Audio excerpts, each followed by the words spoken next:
times I know what love is. Shiny, happy people holding. Shiny, happy people. Shiny, happy people holding hands.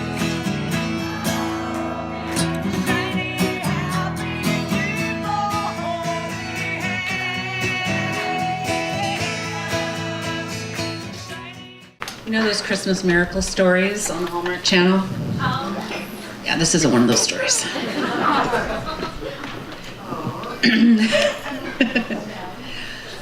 I started my business in 2008, and like most entrepreneurs, I was wearing rose-colored glasses. Sure, I would have instant success.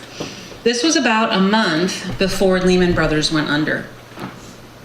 In short order, the economy was going down in flames, and even people whose houses weren't in foreclosure were reluctant to spend their money, especially for things that might improve their lives, but they didn't really need, which is exactly what I offered. I supplemented my meager business income that fall with my regular freelance writing gig, which I'd had for over 2 years, until even that company, a 25-year-old billion-dollar enterprise owned by Warren Buffett, tightened the belt, released all freelancers, and then put into place a hiring freeze. By December, I was out of money, but sure that I'd have replaced my old income very soon. I'm not crying. I'm just getting over a cold. Just so you know. My sister loaned me $3,000 so I could pay my bills, and I worked my ass off all month learning marketing and doing everything I could to get my business off the ground. All month, I was dreading Christmas because the idea of coming up with Christmas presents for at least 8 family members, let alone friends, and even finding the money to travel to Iowa by car was stressing me out. I prayed for a blizzard so I could legitimately avoid the whole experience and pretend my finances weren't imploding. Starting the 22nd, I kept an eye on the weather report, hour by hour. I crossed my fingers for a big storm to come through. I lucked out, and a blizzard came through, making Interstate 80 impassable by the 23rd, with a forecast for blizzard conditions on my route right through Christmas Eve. I would have to miss Christmas, which brought both a huge sense of relief and a sense of sadness too. I figured as soon as things turned around in my fledgling business, which I naively thought would be in 1 or 2 weeks, I'd ship off some gifts to my family and pretend that I'd been planning on bringing them in person, if only for that darn blizzard. I preferred this to having a conversation where I tell everyone, sorry, I'm pathetic. I can't afford to buy you anything. Some friends invited me for Christmas Day, and I asked what I could bring.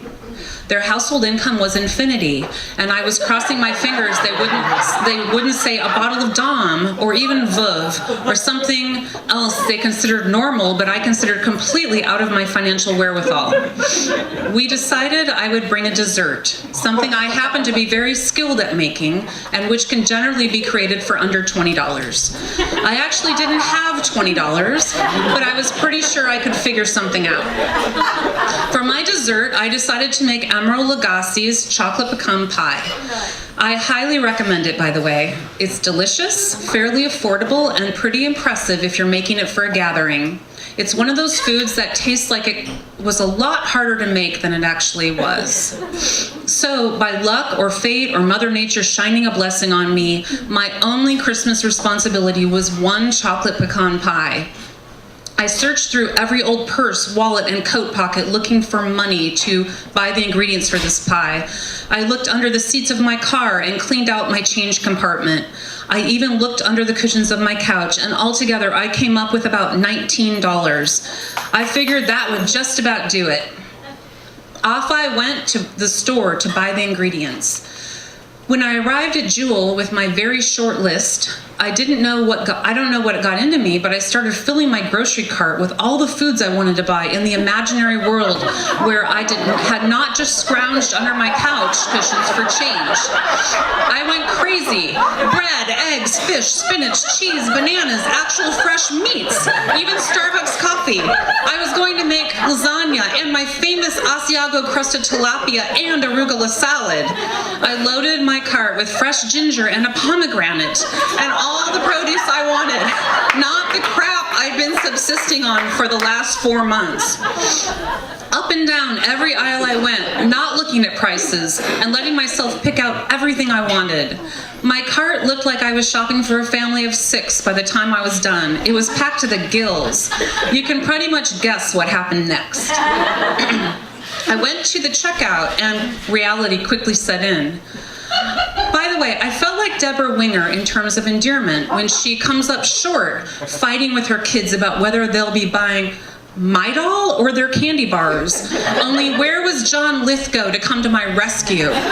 For some dumb reason, I handed the checkout person my debit card as if it would go through, as if there was more than 10 cents in there. She swiped it and I did my PIN like this was any other Christmas Eve and these were the other any other groceries I'd ever bought. And then she of course informed me that my card had been declined. This really shouldn't have come as a surprise, but it did. They do say the mind is the last to know. The man behind me was so irritated. I could hear him sighing and muttering expletives. I told him with all the kindness I could muster, I truly hope you never have to stand in the grocery line on Christmas Eve and not be able to pay for your food. And I meant it. This did not seem to do much to soften him up because he just let out a bigger sigh and cursed some more. The checkout lady gave me a pitied look and said in a gentle voice, "Do you have another form of payment, perhaps?"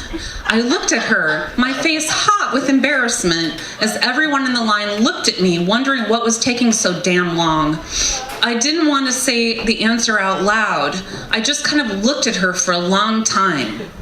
She nodded and called out a special code over the loudspeaker that translates to, "Somebody get over here. We have a no pay and you have to put all these fucking groceries away." I know. I didn't know there was a special code either. It's a secret number they call out. I asked her if there was anything else I needed to do, and she said very quietly and sweetly, "Not a thing." I walked out of the store empty-handed, embarrassed, and ashamed. I still needed my ingredients for that pie, though. So after I pulled myself together, I drove to another grocery store. And I got a basket this time instead of a cart. I went to the checkout as if nothing had just happened and pulled out my $19 cash, paid for my pecans and bittersweet chocolate and pie crust, and hightailed it home to pretend this was any other Christmas Eve. The next day, my friends and I ate and laughed and toasted Veuve. As we enjoyed the dessert, I smiled to myself, knowing that this pie had its own Christmas story and no one would be the wiser, and this special day with friends was the happy ending.